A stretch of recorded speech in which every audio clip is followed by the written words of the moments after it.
ప్రజా సమస్యలు పరిష్కరించడానికి 10 సంవత్సరాలుగా జూబ్లీహిల్స్ వెనుకబడ్డ నియోజకవర్గంగా మారడానికి కారణమైనటువంటి పరిస్థితిని మనం గమనించాం. ఇవాళ మన అభ్యర్థి నవీన్ యాదవ్ గారు ముందట మీ ఆశీర్వచనం వచ్చి నిలుచున్నాడు. ఒక్కసారి గట్టిగా చప్పట్లు కూడా ఆశీర్వదించండి.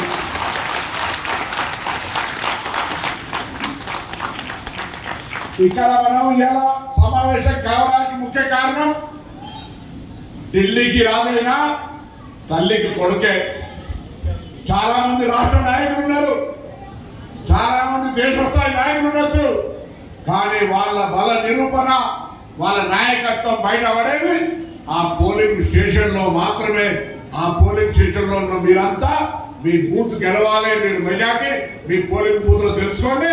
మీరు మెజార్టీ చేస్తే మనం 407 బూత్లలో మెజార్టీ వస్తుంది. నా బూత్ ఒకటే రాజుగారి పాలశాస్త్రం ఉంటే నడవదు.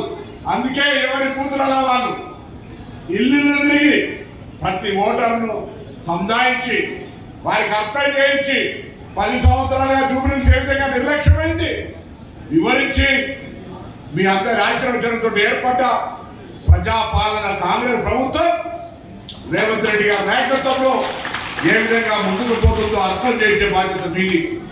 ఎందుకంటే 10 సంవత్సరాలుగా రేషన్ కార్డు అడిగినటువంటి వాళ్ళు ఎంతమంది, రేషన్ కార్డు తీసుకున్న వాళ్ళు ఎంతమంది, ఇవాళ రేషన్ కార్డు ఎంతమంది తీసుకున్నారో ఒక్కసారి ఆలోచించుకోండి.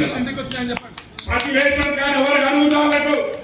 ఎన్నికల కొరకు ఆయన ఉండొచ్చు, ఎన్నికలు అయిపోగానే అర్హత ఉంటే రేషన్ కార్డు ఇవ్వడానికి ప్రభుత్వం నిర్ణయం తీసుకుందని మనం చెప్తాం. 10 ఏళ్ళ రేషన్ కార్డు రాలే, ఏ ముఖం పెట్టుకుని అడుగుతారు ఓట్లు. ఇక్కడ 10 సంవత్సరాలు కాదు, దేశంలో ఏ రాష్ట్రంలో బీజేపీ పాలిస్తున్న 15 రాష్ట్రాలు కావచ్చు, వేరే ఏ ఇతర రాష్ట్రంలో సన్న బియ్యం చేయబడిన పరిస్థితి లేదు. ఒక్క తెలంగాణ రాష్ట్రం కాంగ్రెస్ ప్రభుత్వం మాత్రమే ఇలా ప్రజలకు సన్న బియ్యాలు ఇస్తుందని మనం చెప్తా ఉన్నాం. అంతేకాదు పేద ప్రజలకు నెలగానే ఇబ్బంది రావద్దని 200 యూనిట్ల కరెంటు ఫ్రీ ఇస్తా ఉన్నాం. నా అక్క చెల్లెలు ఎక్కడికి వెళ్ళినా బస్సులో చెయ్యి అప్పుడు ఆపితే బస్సులో బస్సు ఉచితంగా, గుడికైనా దాహోనికైనా అత్తగారింటికైనా అమ్మగారింటికైనా ఇలా బస్సులో ఫ్రీగా తిరిగేటువంటి ఒక అవకాశాన్ని ఈ ప్రభుత్వం 48 గంటల్లో మీకు ఏర్పాటు చేసిందని మనం చెప్తా ఉన్నాం. 500 గ్యాస్ సిలిండర్లు, చదువుకున్న పిల్లలకు ఉద్యోగాలు, మహిళా సంఘాలకు వడ్డీ లేని రుణాలు, అన్ని కార్యక్రమాలు చేస్తూ ఉంటే అర్థమైతే లేదు. కేటీఆర్ హరీష్ రావుకు వస్తా ఉన్నాడు, ఓటు చోరీ గురించి మాట్లాడిండు. నేను ఈ యొక్క బోరబండ నుంచి ఛాలెంజ్ చేస్తా ఉన్నా, ఓటు చోరీ మీద అక్కడ ఎవరైనా మగాడు ఒకే ఒక్కడు రాహుల్ గాంధీ ఓటు చోరీ గురించి లేవనెత్తినట్టు మనం చెప్తా ఉన్నాం. ఇవాళ ఓటు చోరీ గురించి మాట్లాడుతున్నారు. మాకు జూబ్లీహిల్స్ ఉపయోగకి వస్తుంది, మాకేం తెలుసా? రావాలని కోరుకున్నామా? దురదృష్టవశాత్తు ఆయన చనిపోయింది వచ్చింది, అందరికీ బాగుండొచ్చు.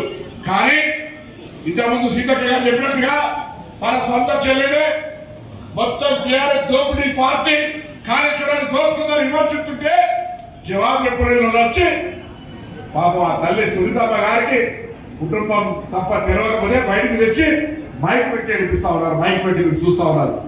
ఎవరైనా ఆడలను తీసుకొచ్చి మైక్ పెట్టి ఏడిపించి ఓట్లు అడిగితే వాళ్ళకి బుద్ధి ఉందా అని అడుగుతా ఉన్నారు.